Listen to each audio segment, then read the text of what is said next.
باب 9۔ اور اس نے ان سے کہا، میں تم سے سچ کہتا ہوں کہ جو یہاں کھڑے ہیں ان میں سے بعض ایسے ہیں کہ جب تک خدا کی بادشاہی کو قدرت کے ساتھ آیا ہوا نہ دیکھ لیں، موت کا مزہ ہرگز نہ چکھیں گے۔ 6 دن کے بعد یسوع نے پطرس اور یعقوب اور یوحنا کو ہمراہ لیا اور ان کو الگ ایک اونچے پہاڑ پر تنہائی میں لے گیا، اور ان کے سامنے اس کی صورت بدل گئی، اور اس کی پوشاک ایسی نورانی اور نہایت سفید ہو گئی کہ دنیا میں کوئی دھوبی ویسی سفید نہیں کر سکتا۔ اور ایلیا موسیٰ کے ساتھ اس کو دکھائی دیا، اور وہ یسوع سے باتیں کرتے تھے۔ پطرس نے یسوع سے کہا، ربی، ہمارا یہاں رہنا اچھا ہے، پس ہم 3 ڈیرے بنائیں، ایک تیرے لیے، ایک موسیٰ کے لیے، ایک ایلیا کے لیے، کیونکہ وہ جانتا نہ تھا کہ کیا جواب دے، اس لیے کہ وہ بہت ڈر گئے تھے۔ پھر ایک بادل نے ان پر سایہ کر لیا، اور اس بادل میں سے آواز آئی کہ یہ میرا پیارا بیٹا ہے، اس کی سنو۔ اور انہوں نے ایک جو چاروں طرف نظر کی تو یسوع کے سوا اور کسی کو اپنے ساتھ پھر نہ دیکھا۔ جب وہ پہاڑ سے اترتے تھے تو اس نے ان کو حکم دیا کہ جب تک ابن آدم مردوں میں سے جی نہ اٹھے، جو کچھ تم نے دیکھا ہے کسی سے نہ کہنا۔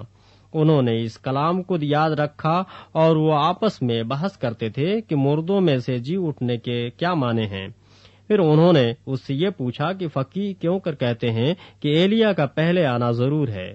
اس نے ان سے کہا کہ ایلیا البتہ پہلے آ کر سب کچھ بحال کرے گا، مگر کیا وجہ ہے کہ ابن آدم کے حق میں لکھا ہے کہ وہ بہت سے دکھ اٹھائے گا اور حقیر کیا جائے گا۔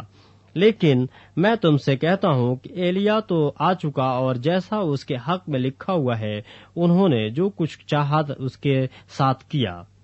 اور جب شاگردوں کے پاس آئے تو دیکھا کہ ان کے چاروں طرف بڑی بھیڑ ہے، اور فقیہ ان سے بحث کر رہے ہیں۔ اور فی الفور ساری بھیڑ اسے دیکھ کر نہایت حیران ہوئی، اور اس کی طرف دوڑ کر اسے سلام کرنے لگی۔ اس نے ان سے پوچھا، تم ان سے کیا بحث کرتے ہو؟ اور بھیڑ میں سے ایک نے اسے جواب دیا کہ اے استاد، میں اپنے بیٹے کو جس میں گونگی روح ہے تیرے پاس لایا تھا۔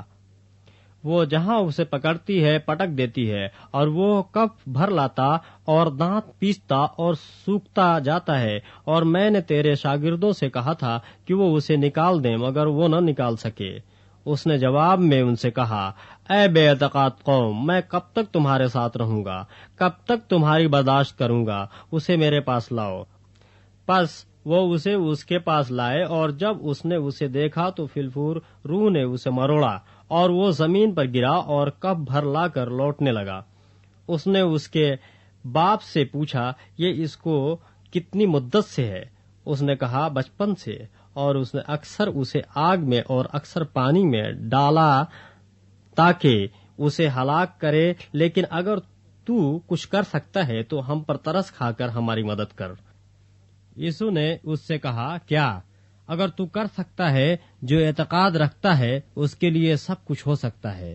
اس لڑکے کے باپ نے فی الفور چلا کر کہا، میں اعتقاد رکھتا ہوں، تو میری بے اعتقادی کا علاج کر۔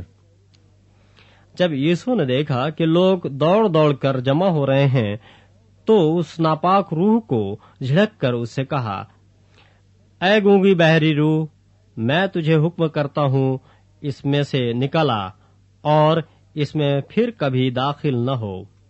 وہ چلا کر اور اسے بہت مروڑ کر نکل آئی، اور وہ مردہ سا ہو گیا، ایسا کہ اکثروں نے کہا کہ وہ مر گیا، مگر یسوع نے اس کا ہاتھ پکڑ کر اسے اٹھایا اور اٹھ کھڑا ہوا۔ جب وہ گھر میں آیا تو اس کے شاگردوں نے تنہائی میں اس سے پوچھا کہ ہم اسے کیوں نہ نکال سکے۔ اس نے ان سے کہا کہ یہ قسم دعا کے سوا کسی اور طرح نہیں نکل سکتی۔ پھر وہاں سے روانہ ہوئے اور گلیل سے ہو کر گزرے، اور وہ نہ چاہتا تھا کہ کوئی جانے، اس لیے کہ وہ اپنے شاگردوں کو تعلیم دیتا اور ان سے کہتا تھا کہ ابن آدم آدمیوں کے حوالے کیا جائے گا، اور وہ اسے قتل کریں گے، اور وہ قتل ہونے کے 3 دن بعد جی اٹھے گا۔ لیکن وہ اس بات کو سمجھتے نہ تھے اور اس سے پوچھتے ہوئے ڈرتے تھے۔ پھر وہ کفرنہم میں آئے، اور جب وہ گھر میں تھا تو اس نے ان سے پوچھا کہ تم راہ میں کیا بحث کرتے تھے؟ وہ چپ رہے، کیونکہ انہوں نے راہ میں ایک دوسرے سے یہ بحث کی تھی کہ بڑا کون ہے۔ پھر اس نے بیٹھ کر ان 12 کو بلایا اور ان سے کہا کہ اگر کوئی اول ہونا چاہے تو وہ سب میں پچھلا اور سب کا خادم بنے، اور ایک بچے کو لے کر ان کے بیچ میں کھڑا کیا۔ پھر اسے گود میں لے کر ان سے کہا، جو کوئی میرے نام پر ایسے بچوں میں سے ایک کو قبول کرتا ہے وہ مجھے قبول کرتا ہے، اور جو کوئی مجھے قبول کرتا ہے وہ مجھے نہیں بلکہ اسے جس نے مجھے بھیجا ہے قبول کرتا ہے۔ یوحنا نے اس سے کہا، اے استاد، ہم نے ایک شخص کو تیرے نام سے بدروحوں کو نکالتے دیکھا اور ہم اسے منع کرنے لگے کیونکہ وہ ہماری پیروی نہیں کرتا تھا۔ لیکن یسوع نے کہا، اسے منع نہ کرنا، کیونکہ ایسا کوئی نہیں جو میرے نام سے معجزہ دکھائے اور مجھے جلد برا کہہ سکے، کیونکہ جو ہمارے خلاف نہیں وہ ہماری طرف ہے۔ اور جو کوئی ایک پیالہ پانی تم کو اس لیے پلائے کہ تم مسیح کے ہو، میں تم سے سچ کہتا ہوں کہ وہ اپنا اجر ہرگز نہ کھوئے گا۔ اور جو کوئی ان چھوٹوں میں سے جو مجھ پر ایمان لائے ہیں کسی کو ٹھوکر کھلائے، اس کے لیے یہ بہتر ہے کہ ایک بڑی چکی کا پاٹ اس کے گلے میں لٹکایا جائے اور وہ سمندر میں پھینک دیا جائے۔ اور اگر تیرا ہاتھ تجھے ٹھوکر کھلائے تو اسے کاٹ ڈال۔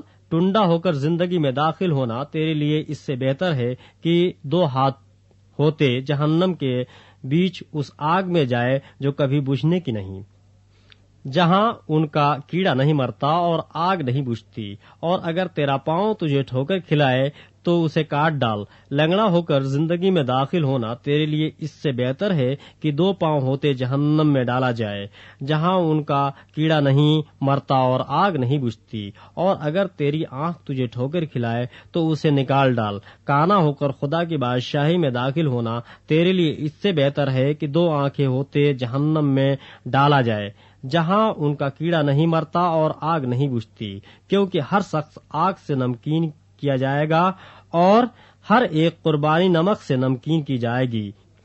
نمک اچھا ہے، لیکن اگر نمک کی نمکینی جاتی رہے تو اس کو کس چیز سے مزیدار کرو گے؟ اپنے میں نمک رکھو اور ایک دوسرے کے ساتھ میل ملاپ سے رہو۔